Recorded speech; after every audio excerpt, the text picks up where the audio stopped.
Good evening, everyone. I would like to call the Hudsonville Public Schools Board of Education regular meeting for July 20th to order. First up, we have approval of our agenda. Motion to approve the agenda? So moved. So moved from Dawn. Support. Support from Andrew. All in favor, say yes. Yes. Opposed, same sign. All right.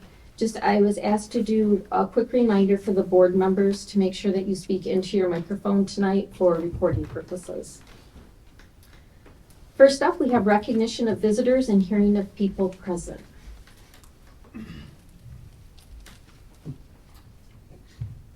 Our first request is from Gwen Snoik.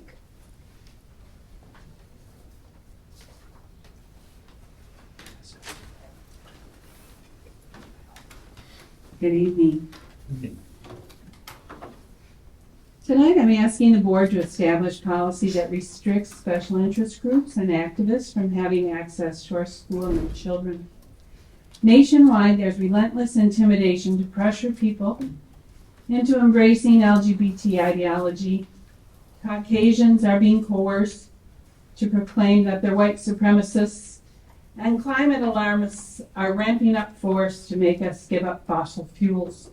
Who knows what's next? There's no question that as responsible leaders, you must factor in these concerns, all of them. Still, these issues are in flux. They're open to debate. All of our students and their families must be respected as individuals and allowed to hold differing viewpoints. Your oversight of what happens within HPS must be careful, thorough, and impartial. Near the close of the school year, a special interest group donated pride lapel pins and stickers for teachers to wear in their classrooms, where our students are captive audience. They used our school offices to distribute these affirmation tools. That's how they refer to them. On June 8, a frustrated mom shared the fact that while Mr. Beal had restricted American flags and Trump flags at the high school because they were distracting, pride flags were being distributed, in her words, constantly, left and right. In 2021, a special interest group named Voices of Hudsonville donated hundreds of woke books into our middle school ELA classrooms. The school did not order these books, and there was no HPS screening or oversight before they were installed into our classrooms. This was hundreds of books. Why was a small group of activists afforded this influence? Is there policy in place to protect our students from the influence of special interest groups and activist individuals? Or is this left up to the discretion of individual school personnel? I believe we have restrictions on religious materials over the years, and I'm just asking that you would please be sure that there's established policy that extends restrictions to the unfettered distribution of political and sexual ideologies as well. Thank you for your attention.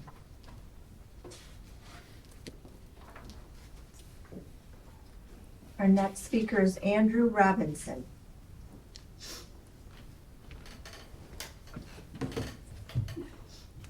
Good evening. Hopefully you can hear me okay. I'm not very happy tonight because I can't move to Florida. Every winter, I ask my wife, when the snow falls, we need to move to Florida. And she says, nope, we can't do that because school choice is very important and our children's needs are being met here in Hudsonville. I just wanted to give a couple examples of how this school district has impacted my family. A lot of times people come up here and talk about opportunities we can grow in and improve in as a district, but I want to take a moment to recognize the things that are actually going very well and really highlight what we're all here and all about. My oldest daughter just finished kindergarten this year. Her teacher, Mrs. Baker, was an amazing teacher for her. She loves her students and is outstanding at what she does. And the things that they're learning at the kindergarten level is amazing. I didn't learn that stuff till second grade. The other thing I'm very impressed with is that my daughter tells me that when she's at school, she sees Mr. Waldy, the principal, every single day. Now, when I was a kid, seeing the principal every day meant that you were in trouble every single day and had to get sent to the principal's office. But that's not the case here. She sees him every day because he stops by and visits the classrooms and engages with the students. This is really cool to see, and in my experience, not common among principals. That's a really cool thing. And whenever I've complimented Mr. Waldy on the good things happening in my daughter's classroom, he always says the same thing. We have a great team here, giving praise to his teachers, and we're very thankful for him. Now, my youngest daughter, she's been at the ECC building for the last 2 years in special ed because by 3 years old, she had 0 words and could not speak. She could not say mama or daddy, never had a voice to express herself, and we wondered if she would ever be able to talk. Just 6 weeks into being at the ECC, she learned how to communicate through an iPad provided by the school district. And then for the first time, she told us that she loved us through the voice on the iPad. The teachers, Mrs. Murphy, Mrs. Sterling, Miss Shauna, the aides were tremendous with her. They showed her every day that she was loved and continued to work really hard on helping her to speak. Now she doesn't stop talking, thank you very much. She can sing, she has a voice to express herself and communicate with, and she'll have this with her the rest of her life. And we were questioning if she would ever be able to talk. Next year, she's mainstreaming into pre-K with continued help on speech to help fill in the gaps. So now, thanks to this district, I won't be able to move to Florida until they graduate. I'm thankful to be here. Thank you for what each of you do. As discussions are had on how to make things better, don't forget the success stories like this one. I'll let my daughter have the last words here because she has something that she would like to say to the district. Hopefully you can all hear this okay.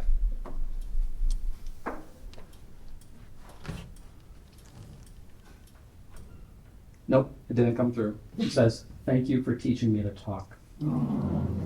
Thank you so much.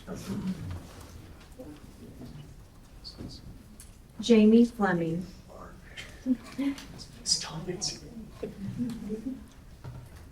Good evening. I was really pleased to hear the discussion at the last meeting about additional pathways to graduation and diversifying educational formats to include virtual options as important ways to create educational success for all students. And beyond these goals, of course, is being able to maintain and increase enrollment. My family is one that left HBS to find things that weren't offered here. My oldest daughter is a graduate of the class of 2018, and my youngest, Mia, would have been a grad of 2023. Some of you have met her, maybe seen her here at meetings with me, and it is with her permission and full encouragement that I'm here tonight because she's out of town. Mia is a very self-aware young woman who came to us early in her junior year to advocate for her physical and mental health needs. These needs couldn't be met through a traditional high school format, and so she left for a neighboring virtual program. This allowed Mia to attend and be incredibly successful in an intensive daytime treatment program for an eating disorder and maintain her academic progress. Without the flexibility of the virtual option, she would not have been able to graduate on time. She's very grateful that she did not have to make a choice between her well-being and her education. She was able to have both. There are a couple things I want to offer for you to think about as you move forward with these new options. First, seek data. I heard in the last meeting that there isn't really a structured process for gathering data about why families choose to leave HBS. I encourage you to be intentional. Build a full picture with quantitative and qualitative data. Using our example, it's known what school Mia transferred to, but without direct questions, it couldn't be known why. Any conclusions would have been assumptions. Second, I encourage you to explore the beliefs, attitudes, and language that surround diversified pathways. Again, from our personal experience, when Mia shared with her teachers that she was moving to a virtual school, some were fully supportive, encouraging, and really excited for her. But I wish I could say that was the majority reaction, and it wasn't. More than half questioned if it was a good idea. Some told her she wouldn't get as good of an education or she wouldn't be as successful in college. Some tried to convince her to change her mind without knowing the whole story. These preconceptions will need to be challenged in order to truly communicate that all educational pathways are equally valuable. And lastly, Mia wanted me to share that she and I are available if any of you want to know more about our experiences here at HPS or in the virtual program that she was in. And we both want you to know we are really excited about additional inclusive options for students in the future. Thanks.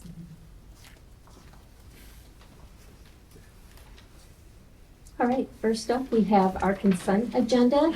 And we have that the board approve the consent action agenda as presented. Motion on the table. Motion. I'll motion that. Okay, Andrew, I'll support that. support from Mark. Any discussion?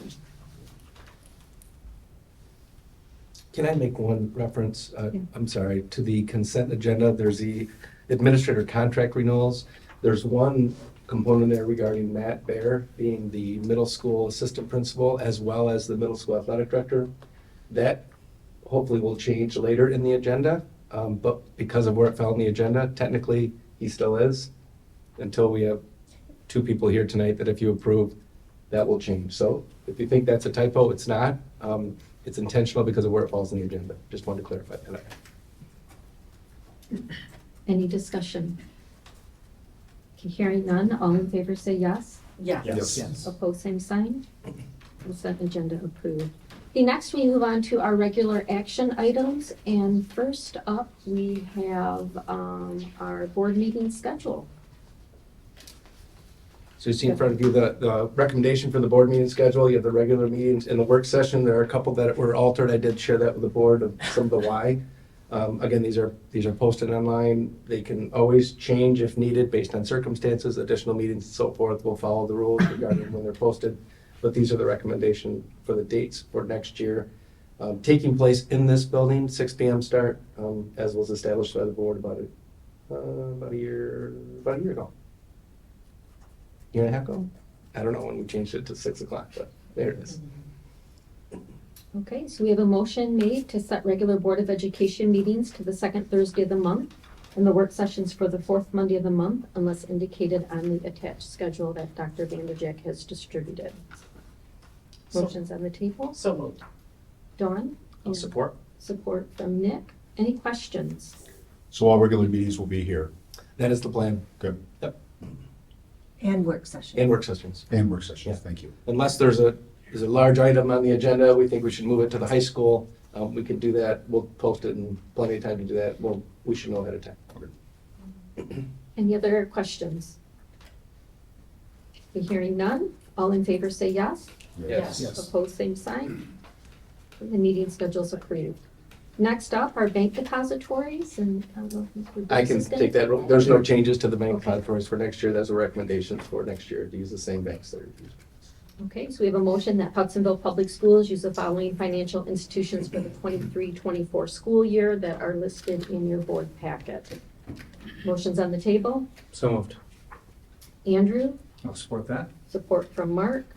Are there any questions?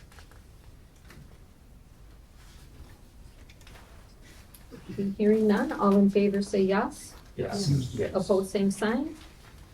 Approved.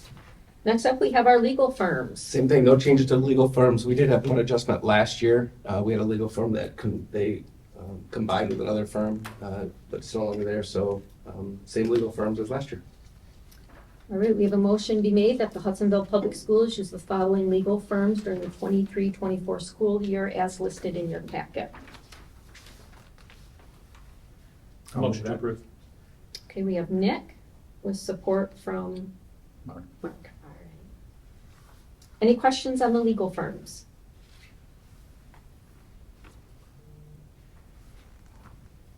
All right, hearing no questions, all in favor say yes. Yes. Yes. Opposed, same sign. All right, legal firms are approved. All right, next up, we have our Ottawa Area School Board appointment.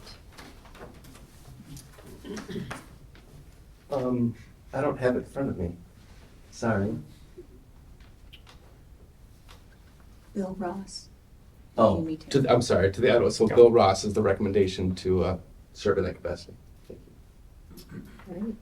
So we have that a member and an alternate member be appointed to represent the Hudsonville Public School Board of the Ottawa area. No, that's We skipped one. Oh, where's that? It's Here, in the you- detail. You were right, Barb, yours, the Ottawa is next. So you have the Professional Development Committee, no, the one above it, the Ottawa Area School Board appointment, right up here. Right, that's where I'm at.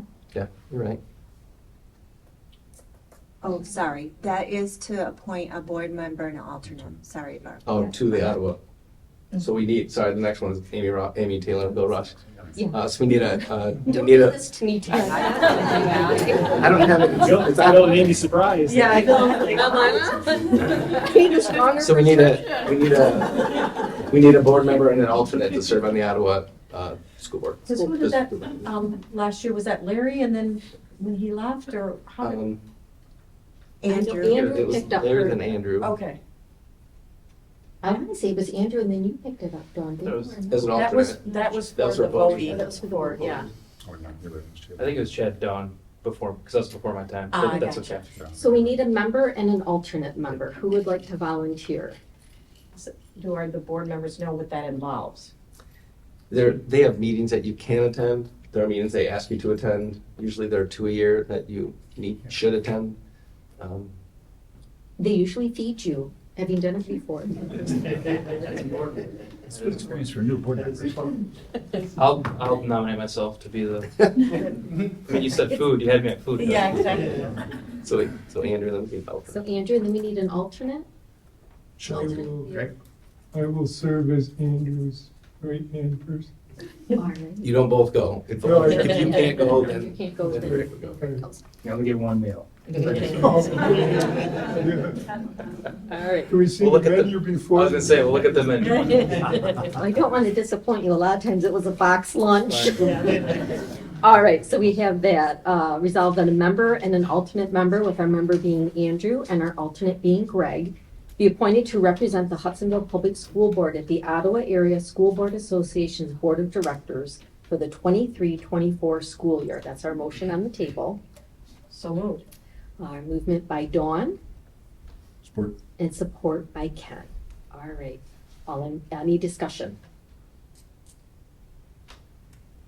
All in favor say yes. Yes. Pose same sign. All right, we have our new board appointments. Congratulations. All right, That's good. next up, we have our administrative appointment to the Professional Development So, Committee for the 23. For our EA collective bargaining agreement, we have 2 administrators serve on the Professional Development Committee. Amy Taylor serves on that, in that capacity. Bill Ross also serves in that capacity. That is our recommendation to the board. All right, so we have that the board appoint Ms. Amy Taylor and Mr. Bill Ross to the administrators on the Professional Development Committee. So moved. Movement by Dawn, Support. support from Andrew. Are there any questions? All right, hearing none. All in favor say yes. Yes. Yes. Opposed, same sign. All right, our administrative appointments have been approved. Congratulations, Amy. All right, next up, we have our interim superintendent designation for 23-24. So in my absence, there's a recommendation for Pat Briggs to serve in capacity as superintendent if I am unavailable or not in the district.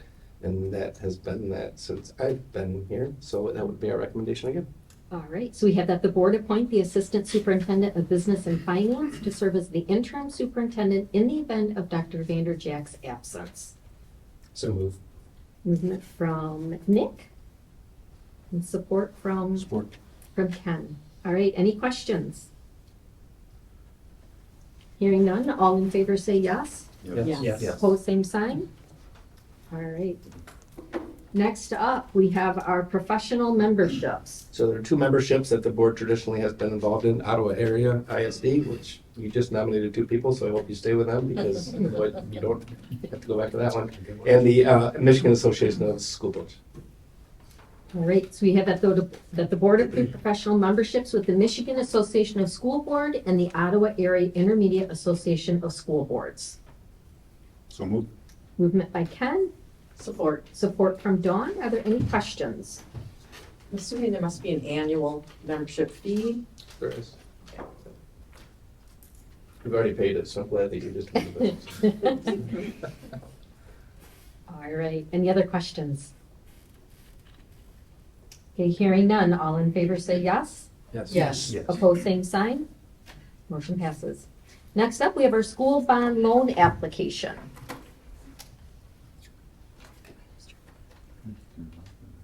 It's on. No, it's not. Thank you. So Hudsonville School, Public Schools, has been involved in the school bond loan fund for over a decade, well over a decade. The reason for the fund is to deal with fast-growing districts, districts that their tax base doesn't keep up with enrollment. More mature districts, like a Rockford, they don't need to be in the fund as the tax base grows, commercial development, and just overall homes. You have more property in your district.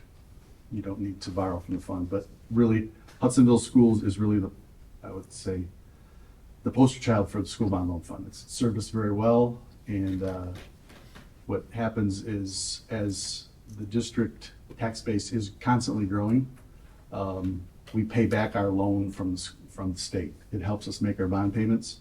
For instance, if you turn to page 2 of the resolution, the estimated loan for this year is $3,059,830. Last year, that loan amount was $5.7 million. If nothing else changes, we'll be paying back the school bond loan fund. We have 2 more years to borrow, and then we'll be out of the fund by 2033. Chances are, with Hudsonville's changing needs, we will, based on history, the district will most likely ask for another bond issue and need the fund.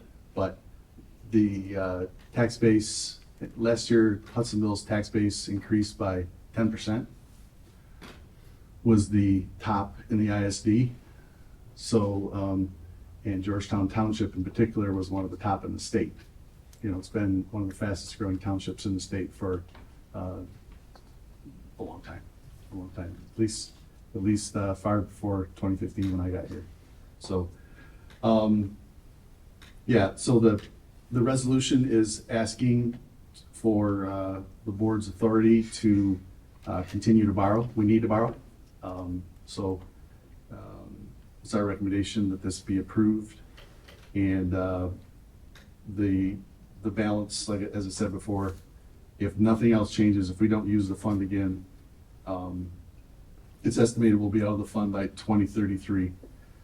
I just note this because we get asked it, would we bring proposals to refund bonds and do things like that?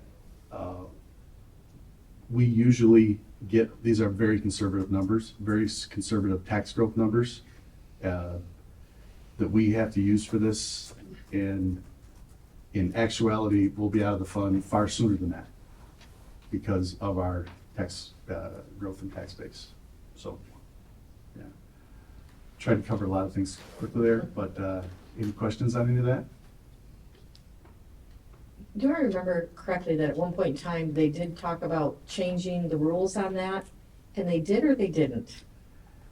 They did, but the changes were not as, through your efforts and the superintendent's efforts, the changes were not as detrimental to schools like Hudsonville as they could have been. But yes, we still have use of the fund. But at one time, they wanted to get rid of it based on not Hudsonville's, but there were a couple schools that were not making wise use of the fund. They were essentially never going to be able to pay their balances back.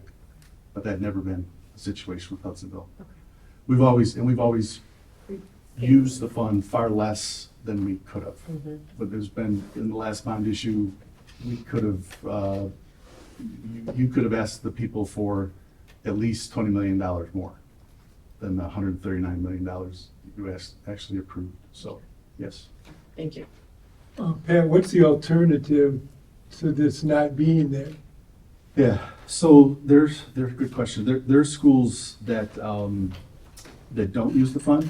And what happens is their tax rate fluctuates greatly. So there's some schools that go up to 8 or 9 mils, and Hudsonville just pegs it at 7. And that's one of the requirements, that we levy at least 7. And that's, it's taxpayers, it's really tough. Your escrow, if you escrow at all, it just messes that up, and it's not favorable for taxpayers. It really messes up their cash flow too. So it's good. I think it's us being a good steward of the funds. It allows us to do things that, instead of not using the fund, there's also that option too, of not using the fund, and that would greatly limit the amount of facilities we could provide for kids. So you're saying no downside and only upsides from your, There is additional interest cost. right? I mean, but the state's rate has historically been incredibly low. Yeah. I mean, we're paying between 3% and 4%. Okay, This year, and they use the taxable rate here, this year it's been down below 2% for most of the year. So it's a phenomenal rate okay, thank you. for variable rate debt. Yeah, it's an incredible rate. Did they put a cap of any kind on the amount? Yeah, so your cap is really based on some formulas they have in there for your total tax base, your total debt load. Hudsonville's never come close to that limit, but you know, there's different times when the state's made the decision to, in the GASB, has made the decision to do a full accrual. There were times when that retirement burden was looking like that was going to negatively impact that ratio, but when Dr. Vanderjack and I get on the phone with the rating agencies, we explain that and they understand. So, but yeah, it's based on your total debt limit. But there are limits, and we're not bumping up against those limits. Okay, thank you. Mhm. Good question. Okay, so we have that the board approve a school bond loan application for debt retirement as presented by Mr. Patrick Brick, our Assistant Superintendent of Business and Finance. So move. Movement by Ken, Support. support by Andrew. Are there any questions for Mr. Briggs?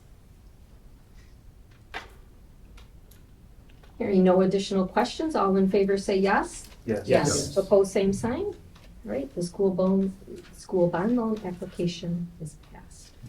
Next up is our early graduation request. At our last work session, we discussed a student going into her senior year that had some, you saw a little bit about what was looking like in her past and how to graduate on time with her peers. And that is our recommendation. I didn't hear from anybody questions or concerns, which is okay. I can't really get into greater detail than what you had at the work session, just to protect the student. But our recommendation is to allow an early graduation, which would be with peers on time for next school year. It's good to know now. It would have been great to know a month ago, which we had the discussion at the work session. I didn't get the impression that the student had to take all sorts of summer school classes to get caught up. There were some summer school classes that they took to make sure they did fulfill the requirement. One of the next items about graduation requirements changes, that would, we wouldn't have this discussion, but at this point we do. So that is our recommendation. Okay, so we have that the board approve the early graduation request that was presented to the board by Dr. Vanderjack at the June work session. So move. Movement by Andrew, Support. support by Nick. Any questions for Dr. Vanderjack? So Dr. Benedict, you said that you were gonna allow the person to graduate early? She won't graduate early, graduate on time Okay, with that group of kids next year. okay, that's what what they, That was the request. okay, and what you're saying is you're recommending their request? That's correct. Okay, just want to make sure. Yeah. Any other questions? Hearing none, all in favor say yes. Yes. Opposed, same sign. Motion passes. Next up is our 5-6 read room book purchase recommendation. Yes. Sorry, thank you. So this recommendation was reviewed in some detail at the work session. We have not changed it. Our recommendation is still to move forward with Mackin for $92,462, and that is for 5,280 books/titles. Okay, so the motion on the table is that the board approve the recommendation to purchase 5,281 library books from Mackin for $92,462 for the 5-6 building at Georgetown, as presented by Mr. Patrick Briggs, our Assistant Superintendent of Business and Finance. I'd like to move that. So moved. Movement by Nick, Support? support from Ken. Any questions for Mr. Briggs? Hearing none, all in favor say yes. Yes. Opposed, same sign. Motion passes. Next up is our lawn mower purchase recommendation, and I think this is you, Mr. Briggs, as well. Thank you. So very exciting. Not as exciting as books, but we really, our Director of Maintenance, Lee Arntz, did a fantastic job getting prices here. So we have we're recommending 2 new John Deere mowers, snow blower, everything, tractors from Greenmark Equipment for $89,130. And if approved, this is eligible for the 2020 bond fund. All right, so the motion is that the board approve the recommendation to purchase 2 John Deere 1575T 37 horsepower 4-wheel drive tractors with 72-inch mower decks and 47-inch snow blowers from Greenmark Equipment at a price not to exceed $89,130 plus reasonable associated cost, as presented by Mr. Patrick Biggs, our Assistant Superintendent of Business and Finance. You sound like an expert. Get out there and do something. You read that, okay. I'm convinced. So All right. Okay, movement from Andrew with support from Dawn. Are there any questions, Mr. Briggs? Fully budgeted, right? Okay, hearing no additional questions, all in favor say yes. Yes. Yes. Opposed, same sign. All right, motion's approved. Next up, our human resource items. Mr. We'll start with Mrs. Armstrong. Okay. Just have to get my mic. Well, this is more exciting than lawnmower purchases. I'm very excited. So I have about 5 certified hires for recommendation, and we have some with us tonight. First, we have Teresa Heathice, which that name should sound familiar because she is a 16-year veteran teacher and has worked in our district. Also has worked in Coopersville and Granville as well, which always brings a lot of insight. And she's going to be transitioning into the position of instructional coach here at the district. So we're very excited to add her to Amy's team. Second, Haley Van Laar. Haley, I just love that Haley is going to be coming aboard as a teacher. She has been a parapro for several years at Baldwin Middle School. And the last 2 years, we've had some unique situations in our ASD room, and she's really been very integral in creating success for the students in those ASD classrooms. And she has worked very hard as to get her bachelor's degree and endorsement in LD while being a full-time employee for the district. And so we are recommending for hire for a resource at Baldwin Middle School. Ashley Palmer. Ashley Palmer is a 24-year veteran teacher from the Bay City area.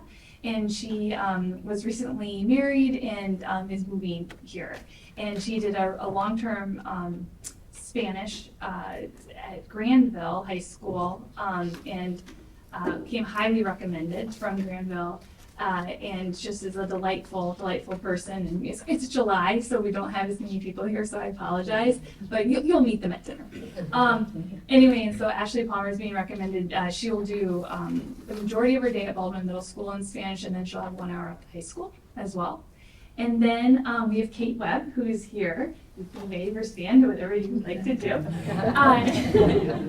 Kate is also being recommended as a resource teacher at Baldwin Middle School. She comes to us from an academy and had not only was a great teacher, but also had leadership capacity at an academy, which we know will be integral at Baldwin, having 2 new resource teachers there, and it being a 7-8 building, losing Martha, who has always been the department head there, so we know we'll lean on Kate.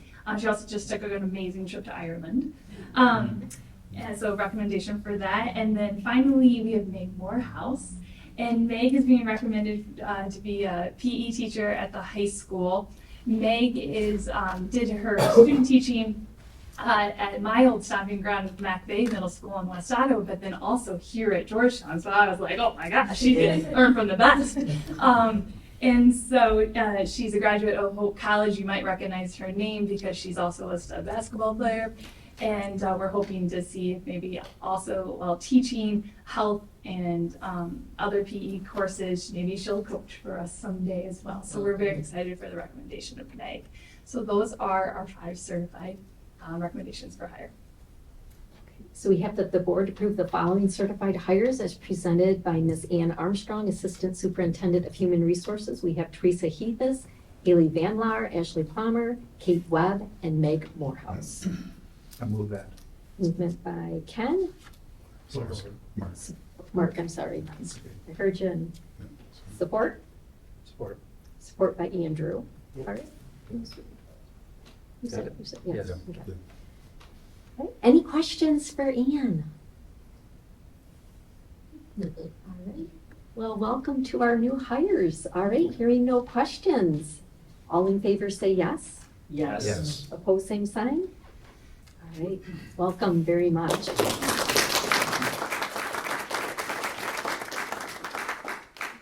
Right, moving on, we have a couple administrative hires. Dr. Vanderjack. So as the board knows, we've had conversations regarding our athletic programs at our middle school and trying to support kids 6 through 12. We've always had, excuse me, the assistant principal at Riley oversee athletics at both middle schools. But as Riley continues to grow, and we really want to add more opportunities for kids, we've had that conversation with the board. So tonight, we're very excited to recommend 2 fine educators to work with our kids at their respective buildings. One of you might recognize one of them, John Denslake.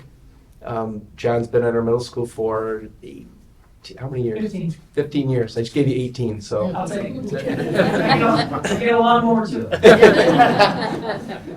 So John's been in the district 15 years at Baldwin Middle School, and it's just a great fit to be in that building and help out with and take care of athletics. So he'll be part-time teaching still, which is under the contract he has, but then this is an additional contract. So point forward to be the athletic director at Baldwin Middle School. And then Josh Magley comes to us from, I say PW, but Juan Value, coming to us to do this similar role at Riley Middle School. Because we don't quite have a teaching opening in the building, he'll be doing some MTSS work in the building and then doing the athletics in the afternoon, similar to what John will be doing. They've had conversations already with our high school athletic department, with Ben Farkas and Casey Glass, and looking forward to just the whole continuum of 6-12 athletics and what we can see grow from our district standpoint. So our recommendation tonight is to recommend John take over at Baldwin Middle School for at middle school athletics coordinator or facilitator, and Josh to take over at Riley Middle School in the same capacity. All right, so we have that the board approve the following certified hires as presented by Dr. Vanderjack, our superintendent. John Van Slyke and Josh Magley to the middle school athletic facilitator roles at Baldwin and Riley Street. I'll move that. Movement by Nick. Support. Support from Dawn. Are there any questions for Dr. Vanderjack? Not any questions, but very grateful that you went to this. I think it's really important that you have someone in each building, and the fact that we were able to work this out, so you guys are here part-time with that and doing your other tasks, I think that's amazing. I think it's gonna be very much appreciated, and we'll continue to support the athletic program here, so thank you. And John, maybe a question. What do you see as the differences? I mean, what's unique to middle school relative to sports programs and so forth that may be different from the high school programs? What are some things that are important to focus on in that critical middle school age range? Yeah, you get kids just in the teen years, the beginning, the early teen years, that just are looking for a spot. And like Dr. Vanderjack already talked about, just giving kids more opportunities. I think at the high school right now, there's plenty of opportunities, and I think through some of the data that we've seen, just to give kids at both middle schools as many opportunities as we possibly can, whether it be your traditional sports or whether it be like an intramural program, just doing things either after school, before school, giving a kid a spot somewhere, so. Thank you. Any other questions or comments? All right, all in favor of the motion say yes. Yes. Opposed, same sign. Motion's approved. Welcome very much to our new.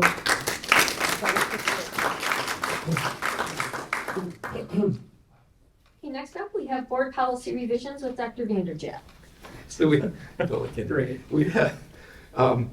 have the policy request to change. We did discuss this at length in the work session for policy 5460 regarding some of the changes with the personal curriculum that we discussed in there, the graduation requirements, the minimum graduation requirements. You see them highlighted in your packet. There have been no changes since the discussion at the work session. This is a first reading. We will come back in August with a second reading if approved tonight by the board. I would ask if you have questions or concerns, please let me know in the next week or so we can make sure the board is aware of any suggested changes prior to a second reading. So this is our recommendation this evening. Okay, so we have that the board approve the first reading of the revisions to board policy 5460, graduation requirements as presented by Dr. Vanderjack. So move. Movement by Ken, Support. support from Andrew. Are there any questions for Dr. Vanderjack? I would be remiss to say that this does also allow us to really dive into the alternative program that was, my goodness, I'm fine. I'm getting worried. I'm fine. Anyway, so that this just gives us an opportunity to start diving into that work a little deeper. All right, all in favor of the motion say yes. Yes. Opposed, same sign. Okay, motion passes. Next up is our report item with Dr. Vanderjack. If I can make it. You can make it. So just a couple things. I do want to recognize, Andrew, I appreciate your comments regarding not only the Early Childhood Center, but Georgetown. I did talk to Mr. Waldy when I heard that you might be here. He is on vacation, otherwise he would have been here to hear it's just always good to hear that. He does do an amazing job over at Georgetown, so appreciate it. All our staff do, but I appreciate that. If you've noticed, today, you notice that the portables are in place for Park Elementary. If you were here 2 days ago, you would think there was a garage sale of portables taking place on this facility. Because there are 4 portables that are truly 2 sections apiece. There were 8 of those scrambled around this property. It was not pretty. I'm very thankful. Stephanie's office is in one of our portables here. And I'm glad she wasn't here till today because you couldn't have got to your office because of where those portables were. But those are set at Park. We have some things to do, but the state approval process is well underway. Looking forward to that. And I do want to thank our administrative team. They spent some time at the 5-6 building today. Our central office team. We had a chamber event at the 5-6 building, which is deep into the final stages of construction. We're looking forward to our ribbon cutting on August 10th, which will take place at 5:30 at the 5-6 building. I asked the board members if you can be maybe 15 minutes early, if possible, but we won't start until you're there.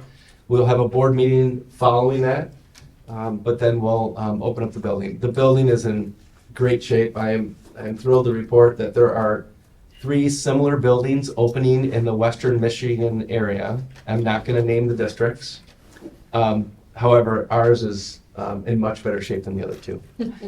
So I'm excited. I do want to thank Ethan Elsinga, who's been the superintendent on site with Owen Ains and Kimball, and has really stayed on that group going from there. So it's looking nice. It's still dirty. but that's expected because they'll be cleaning furniture. They had 6 or 8 semis of furniture that were delivered yesterday, and every day there's truckloads of furniture and Amazon that gets delivered on a regular basis at the building. So it's looking really nice. A lot of positive feedback at the building. So we'll be sending, you have an invitation in front of you here, or we'll have it on our website. We are sending out these invitations to Georgetown Township, the city of Hudsonville, our elected officials, our administrative team, and other guests, but it's open to anyone. That's my report, and happy July. And we're ready for the kids. I know I'm ready for the kids to go back. I know we have a lot of work to do, but it gets to that point where the kids are, we need the kids back. That's it. All right, any questions for Dr. Vanderjack? So 5-6 on August 10th, then what's the next milestone? Oh, you're gonna ask that. So we are, Next 2 months. yeah, so obviously with Park Elementary, we're doing some major renovations. Mower Elementary is well underway with moving things around. That's why the portables had to be moved over at Mower Elementary. Forest Grove Gym is done. So Mower Elementary will be the next building project that will be completed on that site. Park will be a couple years from now before that's completely done. The field house at the high school, if you've driven by there or have been near there, the glass is almost complete in the front, and then it'll be enclosed, which will be great. Then they can bring the flooring in, so they can condition the floor before they lay the floor. It has to be there for about a week before they can lay the floor. Once they lay the floor, then they can bring in and start to put in the bleachers because of the height, and they can sand the floor. Once they sand the floor and mark the floor, then they can start do some of the technology, because you can't do the technology with all the dust in there until that's done. So we are hoping to have something similar with a ribbon cutting for our field house before Christmas of this year. It's always, there's always some timing. We have some events that are tentatively scheduled. I would say our goal, and I think this is fair to say, Mr. Briggs, our goal is to see if we can get our girls volleyball team to be able to have a practice or two in that facility before their season is over. I don't think we'll have an event in there, but we might allow the parents to come watch them practice, or just allow to use the facility. And we are anticipating using that facility for basketball and wrestling at the start of the new school year, or not, calendar year, so in January.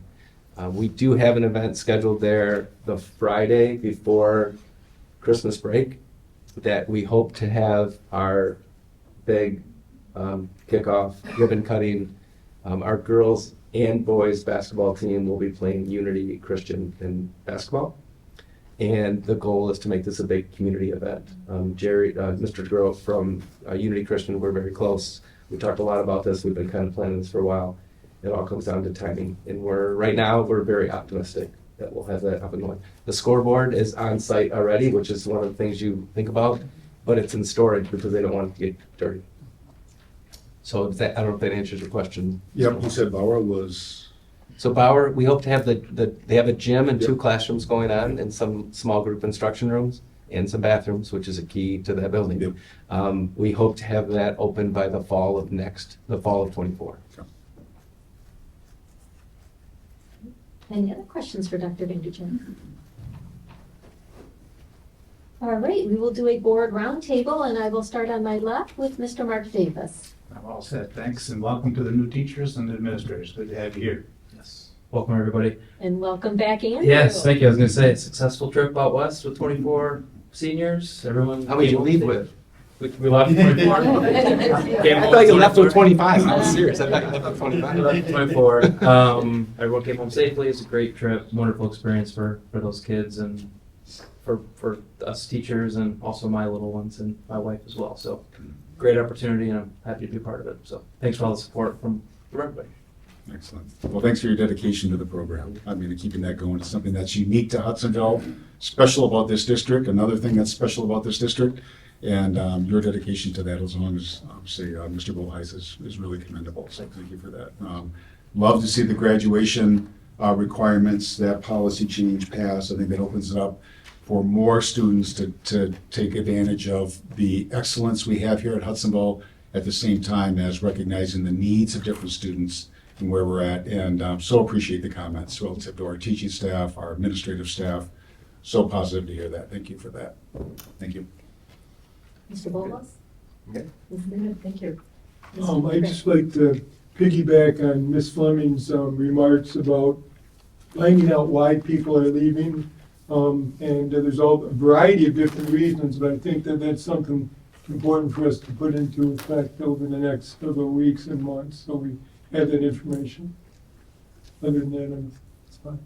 All right, I will take a motion to adjourn. I'll move that. Motion by Mark, Support. support from Dawn. All in favor say yes. Yes. Yeah, all right, our meeting is adjourned.